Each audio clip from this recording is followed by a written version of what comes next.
सूरज ग्रहण की रेस से स्किन कैंसर हो सकता है। जी हाँ, आज की इस वीडियो में मैं आपको सूरज ग्रहण के बारे में बताऊंगा कि सूरज ग्रहण क्या होता है, सोलर एक्लिप्स। तो इसके नुकसान क्या क्या होते हैं और ये कैसे होता है और इसके नुकसान। आखिर आपके जहन में अक्सर ये सवाल आता होगा कि हम नॉर्मल सूरज से तो हमें इतना नुकसान नहीं होता, तो फिर सोलर इक्लिप्स यानी कि सूरज ग्रहण जो होता है इसमें हमें सूरज पूरा नज़र भी नहीं आता, बल्कि कभी आधा और कभी तो बिल्कुल ही छुप जाता है, थोड़ा सा नज़र आता है, बिल्कुल इसके किनारे जो होते हैं वो नज़र आते हैं। तो उससे हमें इतना नुकसान क्यों होता है, ये सवाल आपके जहन में आता होगा। ये सब मैं क्लियर करूँगा। तो यानी कि वीडियो को आगे बढ़ाने से पहले मैं आपको ये कहना चाहूँगा कि अगर आपने अभी तक हमारे इस चैनल को सब्सक्राइब नहीं किया तो आप सब्सक्राइब कर लें। नीचे लाल रंग का सब्सक्राइब बटन है, सब्सक्राइब करना बिल्कुल फ्री है। और बेल आइकॉन को भी दबा दें, जो बेल का बटन है। इससे ये होएगा कि मैं जो भी लेटेस्ट वीडियो अपलोड करूँगा, इन्फॉर्मेशन वाली जो भी लेटेस्ट वीडियो होएगी, उसका नोटिफिकेशन सबसे पहले आप तक पहुँचेगा। और इसको दबाना बिल्कुल फ्री है, बेल को दबा दें और सब्सक्राइब के बटन को दबा दें, बिल्कुल फ्री है। तो अब वीडियो को आगे बढ़ाते हैं। तो देखें सोलर इक्लिप्स क्या होता है। सबसे पहले तो मैं आपको ऐसे एक्सप्लेन करता हूँ। अभी मेरे पास कोई ऐसी चीज़ नहीं है जिसके ज़रिए मैं आपको एक्सप्लेन करूँ। मैं आपको ऐसे एक्सप्लेन करता हूँ कि फ़र्ज़ करें कि मेरे सिर को आप लगा लें कि ये सन है, ये सोलर है।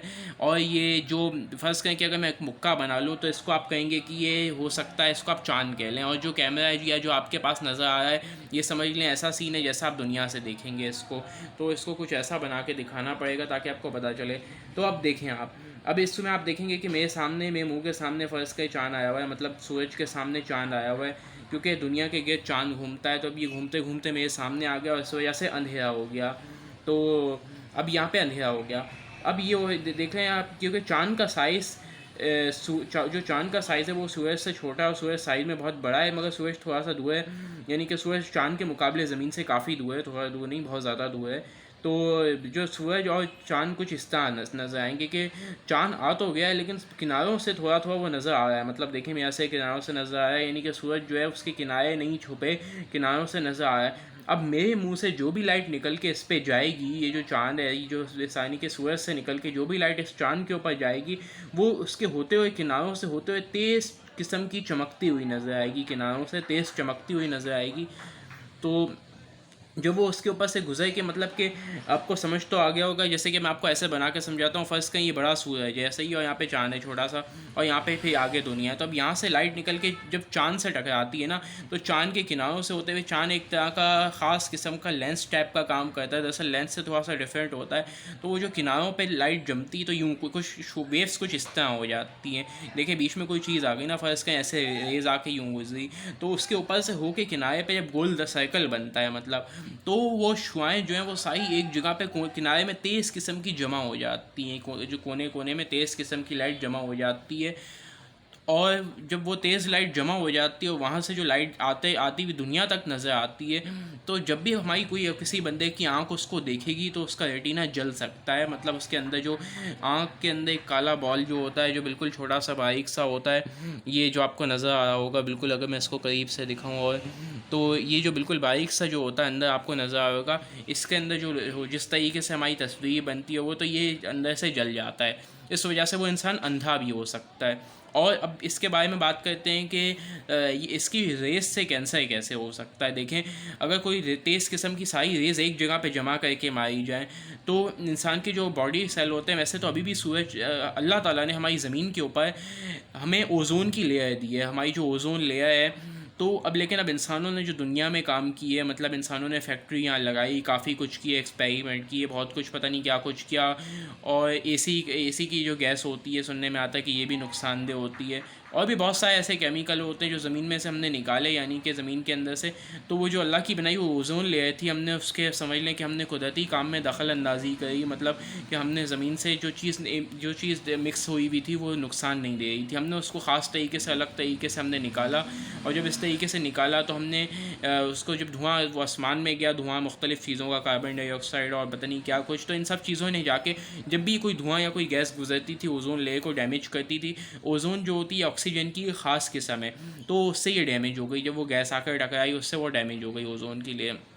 अब ओजोन की लेयर में कई जगह पे सुराख हैं, कहीं पे नहीं है, कुछ जगह वैसी कवर भी हो जाती हैं, लेकिन वहाँ से सूरज की ख़तरनाक जो अल्ट्रा वायलेट रेज़ होती हैं, जिसको यूवी रेज़ कहा जाता है, वो उसमें से गुजर के आ जाती हैं।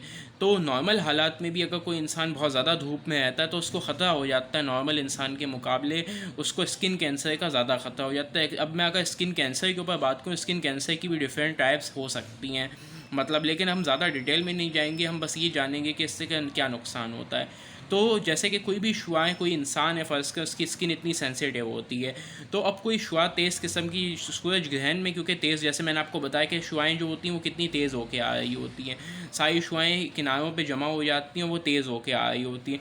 तो अब ऐसी तेज़ किस्म की शुआएँ जब होके आएंगी, यानी कि वहीं से ऑलरेडी पीछे से ही तेज़ बन के आ रही हैं, फ़र्ज़ करें कि वैसे से पीछे से ही अगर सूरज के पास से ही अगर तेज़ शुआएँ आ रही हैं, तो वो इंसान की बॉडी के लिए बहुत ज़्यादा नुकसानदेह होंगी, नॉर्मल सूरज के मुकाबले, नॉर्मल मौसम के मुकाबले। जैसे नॉर्मल सूरज जो हम देखते हैं, नॉर्मल सूरज को भी नहीं देखना चाहिए, नॉर्मल सूरज को भी देखने से इंसान अंधा हो सकता है, नॉर्मल सूरज को नहीं देखना चाहिए, और सूरज ग्रहण को तो बिल्कुल भी नहीं। इसी तरह नॉर्मल सूरज के अंदर भी कमी निकलना चाहिए। वैसे लोग कहते हैं कि विटामिन डी मिलता है, लेकिन हर चीज़ के फ़ायदे और नुकसान होते हैं। पहले इतना नुकसान नहीं होता था, आप सूरज में निकलेंगे तो उसका बहुत नुकसान हो सकता है, क्योंकि एक इंसान है और ख़ास तौर पे जिनका रंग जैसे गोरा होता है या जिनका फेयर कलर होता है, उनके जो पिगमेंट होता है वो इतना बर्दाश्त नहीं कर सकता, उनकी स्किन इतना बर्दाश्त नहीं कर सकती। जिनका कलर डार्क होता है वो ज़्यादा, उनको ये अच्छी क्वालिटी कि वो ज़्यादा बर्दाश्त कर सकते हैं, उनकी सूरज की लाइट को, रेस को ज़्यादा बर्दाश्त कर सकते हैं। लेकिन फिर भी मैं किसी को एडवाइज़ नहीं करूँगा कि वो सूरज ग्रहण के अंदर बाहर निकले, या अपने घर से बाहर निकले, या उसको देखने की तो सवाल ही पैदा नहीं होता, और बाहर भी कोशिश करें कि उस टाइम घर में आए। इसीलिए आपने सुना होगा कि सूरज ग्रहण में कहते हैं कि आपको घर में रहना चाहिए। उसकी मेन रीज़न ही ये है, लोग ज़्यादा इसके ऊपर डिस्कस तो नहीं करते, कई लोग वैसी सुनी सुनाई बात बोल देते हैं कि घर में रहना चाहिए। चले, अच्छा है, उनको कुछ तो पता है कि घर में रहना चाहिए, लेकिन इसके ऊपर अगर साइंटिफिक रीज़न आपको दी जाए कि आखिर ऐसा हम क्यों कहते हैं कि सूरज ग्रहण में आपको घर पे रहना चाहिए, तो एक तो आंखों का आई साइट का मामला होता है कि आंखें ख़राब हो सकती हैं। दूसरा मामला, आपकी स्किन को ख़तरा हो सकता है, क्योंकि आपकी स्किन बहुत इंपॉर्टेंट होती है। और यानी कि स्किन कैंसर के बारे में थोड़ी सी मैं आपको डिटेल बता देता हूँ कि जब सूरज की तेज़ ख़तरनाक शुआएँ लगती हैं स्किन के ऊपर, तो बाज़ों का, यानी कि सबको नहीं होता, ख़तरा होता है, मैं कहूँ कि ख़तरा होता है, ये नहीं कि लाजमी हो जाएगा स्किन कैंसर, ऐसी कोई बात नहीं है, लाजमी नहीं है, लेकिन ख़तरा हो सकता है। ख़तरा कैसे होता है, फ़र्ज़ करें कि वो वेव्स निकल के आए, तेज़ किस्म की वेव्स टकराती है, ये इंसान के जिस्म पे गिरती है, तो अब इंसान की स्किन के सेल जो होते हैं वो सेल एबनॉर्मल होना शुरू हो जाते हैं, और एबनॉर्मल होने की वजह से पुराने सेल जो होते हैं वो कैंसर सेल में कन्वर्ट हो जाते हैं, मतलब, और जो नए सेल होते हैं वो उनके ख़िलाफ़ फ़ाइट नहीं कर पाते। अगर इम्यून सिस्टम अच्छा होता तो वो फ़ाइट करके ख़त्म कर देते हैं ऊपर से ऊपर, लेकिन अगर इंसान का इम्यून सिस्टम अच्छा नहीं है तो वो उससे फ़ाइट नहीं कर सकते, और वो सेल एबनॉर्मल होते होते इंसान को स्किन कैंसर बना देते हैं। और फिर ये भी हो सकता है, यानी कि इतने ख़तरा भी हो सकता है कि उसके वजह से इंसान मर भी सकता है, यानी कि।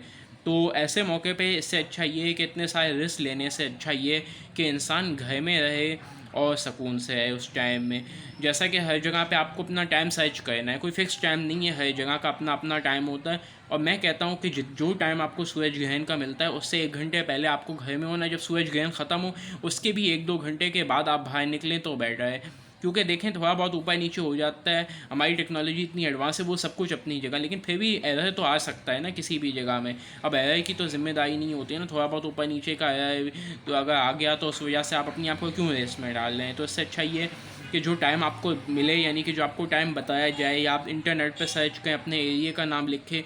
जैसे कि अगर मैं कराची पाकिस्तान लिखूँगा, यानी कि मैं पाकिस्तान में रहता हूँ और एग्जैक्ट लोकेशन जो है पाकिस्तान के अंदर सिंध, और सिंध के अंदर कराची, तो इस तरीके से अगर मैं लिख के सर्च करूँगा तो मुझे अपनी असल लोकेशन के बारे में, मतलब कि हमें अपने सिटी के बारे में पता चलेगा कि वहाँ पे, यहाँ पे, मतलब कि सूरज ग्रहण का क्या टाइमिंग है क्या नहीं। तो उस हिसाब से मैं 1 घंटे पहले कोशिश करूँगा कि मैं घर में हूँ, और फिर जब सारे सूरज ग्रहण के टाइम में भी मैं घर पे होऊंगा। ये नहीं कहें कि आप कहते हैं कि 1 घंटे पहले आपने घर में होना था, फिर सूरज ग्रहण के टाइम पे आप वहाँ हो। भाई ऐसा कोई बात नहीं है, आपको पूरे टाइम घर पे रहना है। 1 घंटे फ़र्ज़ करें कि अगर एग्जाम्पल के तौर पर कुछ इसी तरह की टाइमिंग है, अगर 9:30 बजे सूरज ग्रहण शुरू है, मैं ये नहीं कि आप इंटरनेट पर सर्च करें, मैं ये नहीं कह रहा कि मैं आपको टाइमिंग बताऊँ, एग्जाम्पल के तौर पर मैंने कुछ इसी टाइप की टाइमिंग देखी है। अगर 9 बज के कुछ है, यानी कि 9:30 मैं भी दोबारा से सर्च कर लूँगा, क्योंकि मुझे तो पता है मैं वैसे ही बाहर नहीं निकलता इस टाइम, तो मुझे इतनी कोई ख़ास ज़रूरत नहीं है। मतलब कभी कोविड-19 की वजह से हम सब घर में बैठे हैं, लॉकडाउन है, तो मैं घर में बैठा हूँ, मैं घर में ही सारा काम करता हूँ। मतलब कि मेरा यूट्यूब चैनल जो भी है सब अल्लाह का शुक्र है ये सब घर से चल जाता है, यानी कि इसके लिए बाहर जाने की कोई ज़रूरत नहीं पड़ती। तो आपको ये करना है कि आप घर पे उससे 1 घंटे पहले आप घर पे बैठ जाएँ। सही है, पूरा सूरज ग्रहण का टाइम आप गुज़ारें, फिर जब 1 घंटे यानी कि जितने भी घंटे 3-4 घंटे का सूरज ग्रहण पूरा हो जाए, जब उसका टाइम एंड हो तो फ़ौरन घर से बाहर नहीं निकलना। उसके भी 1 घंटे के बाद कोशिश करें, अगर निकलना बहुत ज़रूरी है तो 1 घंटे बाद निकलें, अपनी सेटिंग ऐसी ही कर लें। तो उम्मीद करता हूँ कि आपको काफ़ी हद तक समझ में आ गया होगा कि सूरज ग्रहण क्या होता है, कैसे होता है और इसके अफेक्ट इंसान की बॉडी पे क्या होते हैं। तो अगर वीडियो अच्छी लगी तो वीडियो को लाइक करें, वीडियो को अपने दोस्तों के साथ शेयर करें, जो आपके अजीज़ दोस्त हैं, यानी कि जो आप चाहते हैं, जो आपके फैमिली मेम्बर्स हैं, जिनको आप चाहते हैं कि वो सेफ़ रहें, वो हिफाजत में प्रोटेक्टेड रहें, उनको साथ ज़रूर इसको शेयर करें, ताकि उनको इन्फॉर्मेशन हो, उनको पता चले कि क्यों घर में रहना ज़रूरी होता है। वीडियो को लाइक भी कर दें, अपने दोस्तों के साथ शेयर करें, और चैनल सब्सक्राइब नहीं किया, नीचे लाल रंग का सब्सक्राइब बटन है और बेल का बटन है, ये बिल्कुल फ्री है, इसके कोई चार्जेस नहीं है। तो इसको जल्दी से फैलाएं, अच्छी बात फैलाएं, अच्छी इन्फॉर्मेशन लोगों को दें। मिलते हैं अगली वीडियो में, तब तक के लिए गुड बाय, अपना ख्याल रखिएगा।